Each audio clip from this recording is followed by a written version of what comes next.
سورة الدخان آیت نمبر 9. اعوذ باللہ السمیع العلیم من الشیطان الرجیم من حمزه ونفخه ونفثه بل هم في شك يلعبون فارتقب يوم تأتي السماء بدخان مبين يغشى الناس هذا عذاب أليم ربنا اكشف عنا العذاب إنا مؤمنون أنى لهم الذكرى وقد جاءهم رسول مبين.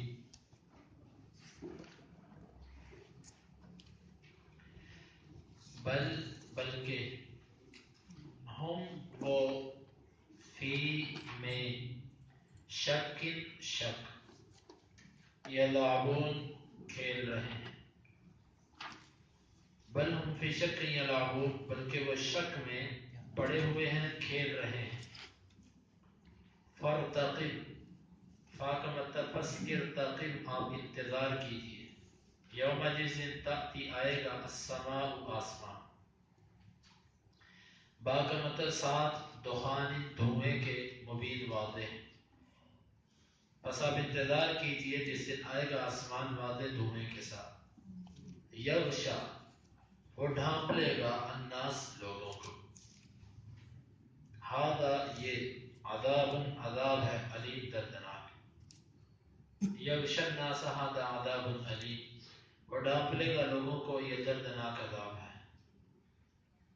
ربنا اے ہمارے رب، اکشف تو کھول دے، عنا ہم سے، العذاب عذاب، انا بے شک ہم، مؤمنون ایمان لانے والے ہیں.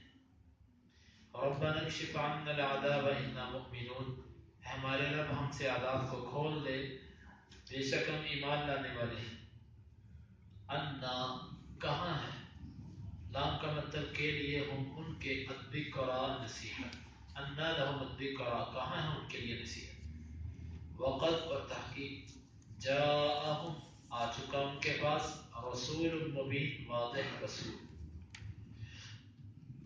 بل ہم فی شک یلعبون بلکہ وہ شک میں کھیل رہے ہیں. فارتقب یوم تأتی السماء بدخان مبین بس آپ انتظار کیجئے کہ جس دن آئے گا آسمان واضح دھوئیں کے ساتھ. یغشی الناس وہ لوگوں کو ڈھانپے گا. ھذا عذاب علیم یہ دردناک عذاب ہے. ربنا اکشف عنا العذاب انا مؤمنون ہمارے رب ہم سے کھول دے عذاب کو، بے شک ہم ایمان لانے والے ہیں.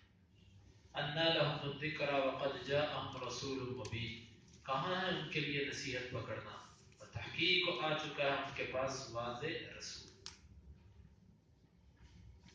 آیت نمبر 9 میں اللہ رب العزت نے کچھ ایسے لوگ جو مشرک اور دہریے اللہ کو نہ ماننے والے لوگ، ان کی اللہ رب العزت نے اس آیت میں حقیقت بیان کی ہے. مطلب یہ ہے کہ اللہ تعالیٰ نے اپنے رب ہونے پر جتنے دلائل پیش کر دیے ہیں، یہ دلائل کسی تسلیم کرنے والے کے لیے کافی ہے. یہ کافی ہے. اللہ تعالیٰ نے اپنی ربوبیت پر کائنات کے اندر بھی نشانیاں رکھی ہیں، اور پھر انسان کی فطرت کے اندر بھی نشانیاں رکھی ہیں. اسی لیے علماء کہتے ہیں کہ اگر اللہ رب العزت کوئی رسول نہ بھی بھیجتا تو اللہ تعالیٰ نے اپنی توحید پر اتنی نشانیاں دکھلا دی ہیں کہ لوگوں پر تب بھی لازم تھا کہ اللہ کو مانتے.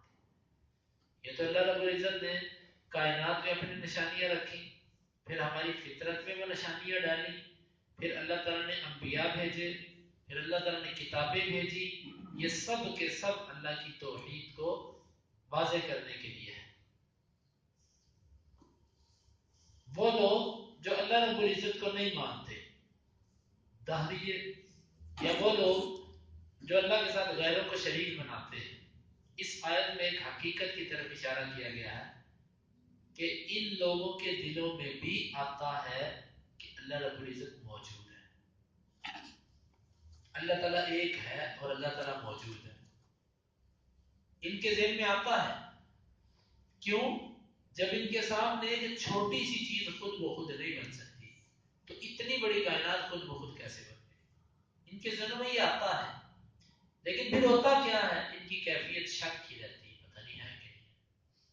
یہ شک ہی ان کو اسلام کی طرف نہیں آتا ان کے دلوں میں بھی ہے، سوچتے بھی ہیں اس پر۔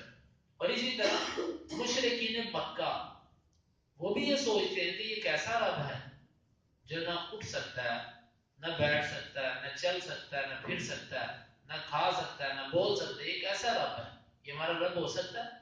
لیکن پھر وہ شک میں واقع ہو جاتے ہیں کہ نہیں ہو سکتا ایسے ہو سکتا ہے ایسے۔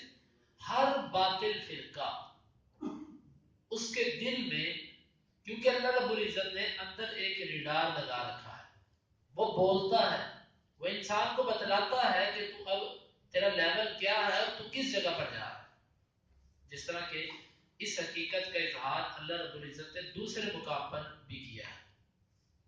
اللہ رب العزت نے فرمایا بل الانسان علی نفسه بصیرہ ولو القى معاذیرہ، انسان اپنے آپ پر بڑی بصیرت رکھتا ہے، اس کو پتہ اپنے آپ کا، لیکن ایسے ہی اوپر سے بہانے پیش کرتا ہے۔ اسی طرح جو باطل فرقے اور گمراہ قسم کے لوگ ہوتے ہیں، ان کو بعض دفعہ دل میں آتا ہے اپنی گمراہی کے بارے میں کہ ہم غلط جا رہے ہیں، لیکن پھر شک میں کہ ایسے کیوں نہیں، ایسے کیوں نہیں۔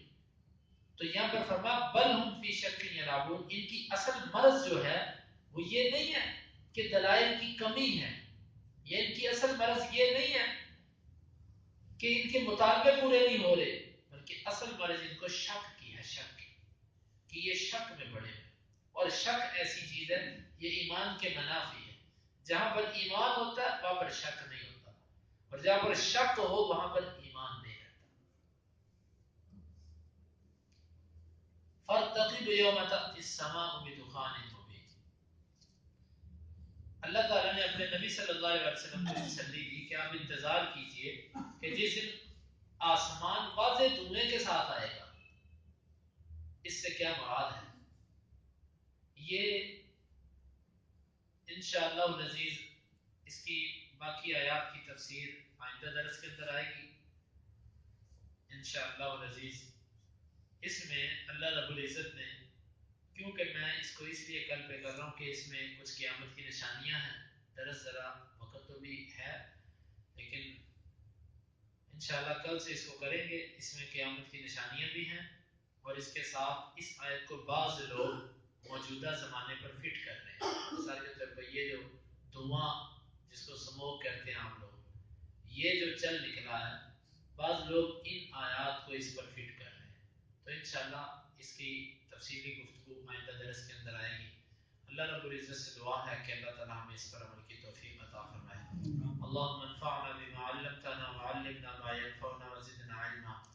اللهم اقسم لنا من خشيتك ما تحول به بيننا وبين معصيتك، ومن طاعتك ما تبلغنا به جنتك، ومن اليقين ما تهون به علينا مصائب الدنيا، متعنا اللهم بأسماعنا وأبصارنا وقواتنا أبدا ما أحييتنا، واجعله الوارث منا، واجعل ثأرنا على من ظلمنا، ولا تجعل مصيبتنا في ديننا، ولا تجعل الدنيا أكبر همنا ولا مبلغ علمنا، ولا تسلط علينا من لا يرحمنا، وآخر دعوانا أن الحمد لله رب العالمين۔